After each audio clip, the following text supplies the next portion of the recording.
ఒక్క మాట దయచేసి ఇక్కడికి వచ్చిన మా తమ్ముళ్ళు ఆలోచించాలి, ముఖ్యంగా చదువుకున్న పిల్లలు. కేసీఆర్ ప్రభుత్వాన్ని ఇదే రేవంత్ రెడ్డి ఒకసారి కాదు ఒక 100 సార్లు అన్నాడు, 1000 సార్లు అన్నాడు. అప్పుల పాలు చేసిపోయినా ఆ రాష్ట్రాన్ని, అప్పుల పాలు చేసిండు, ఆగం చేసిండు, నాశనం చేసిండు అని మాట్లాడండి. మేము మొత్తం పురుజ లెక్క తీసి చెప్పినాం మొన్న అసెంబ్లీలో. ఏం చెప్పినాం? మొత్తం 10 ఏళ్ల కాలంలో తెలంగాణ వచ్చినాక కేసీఆర్ ప్రభుత్వం చేసిన అప్పు సంవత్సరానికి 41,000 కోట్లు, సంవత్సరానికి 41,000 కోట్లు. సరే, కేసీఆర్ ప్రభుత్వం అప్పు చేసింది. అప్పుతో ఏం చేసింది అంటే, కేసీఆర్ ప్రభుత్వం అప్పటిదాకా ఘోరాతి ఘోరంగా ఉన్న కరెంటు వ్యవస్థను మంచిగా చేసింది. 24 గంటల కరెంట్ ఇచ్చేటట్టు అద్భుతంగా, రైతులకు ఉచితంగా ఇచ్చేటట్టు అద్భుతమైన ఏర్పాట్లు చేసింది. సబ్ స్టేషన్ లేని కాడ సబ్ స్టేషన్ కట్టినాం, లైన్లు వేయాల్సిన కాడ లైన్లు వేసినాం, పోల్స్ వేయాల్సిన కాడ పోల్స్ వేసినాం, ట్రాన్స్ఫార్మర్ పెట్టాల్సిన కాడ ట్రాన్స్ఫార్మర్ పెట్టినాం, కరెంటు బాగా చేసినాం. అద్భుతమైన ప్రాజెక్టు కాళేశ్వరం, మొత్తం భారతదేశంలో కాదు ప్రపంచంలో అతిపెద్ద lift irrigation project Kaleshwaram project కట్టేందుకు అప్పు చేసినాం, భవిష్యత్తు మీద పెట్టుబడి పెట్టినాం.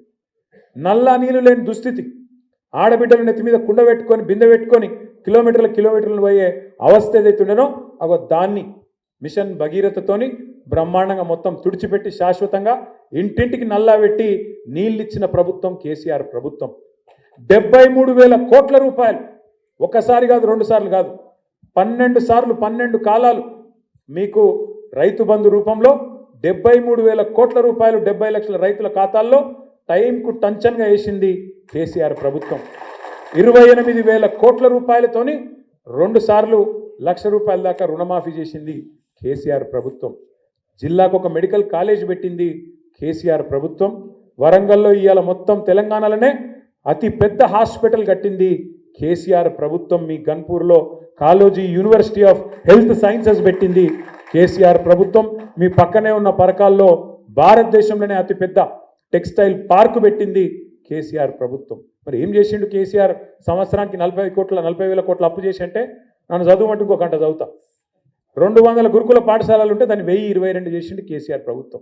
మరి నేను అడుగుతున్నా రేవంత్ రెడ్డి గారు, ఆనాడు మిషన్ కాకతీయ, ఇంకా చాలా ఒకటి కాదు చెప్పాలంటే శానుని, ఆ రోజు అన్నవు నువ్వు కేసీఆర్ను 40,000 కోట్ల అప్పు చేసిండు సంవత్సరానికి అని అన్నవు. మరి ఇవాళ నీ ప్రభుత్వం వచ్చినాక 14 నెలల్లో రేవంత్ రెడ్డి ప్రభుత్వం చేసిన అప్పు ఎంతో ఎరికేనా మీకు? 1,50,000 కోట్లు, 1,50,000. సంవత్సరానికి 40,000 కోట్ల అప్పు చేస్తేనేమో 40,000 తిట్లు తిట్టిరు మీరు. మరి 1,50,000 కోట్ల అప్పు నువ్వు చేస్తేవి. ఇప్పుడు కేసీఆర్ ఏం చేసిండు? అప్పు చేసి అంటే మంచిళ్ళు ఇచ్చిండు, సాగునీరు ఇచ్చిండు, కరెంటు తెచ్చిండు, మెడికల్ కాలేజీలు కట్టిండు.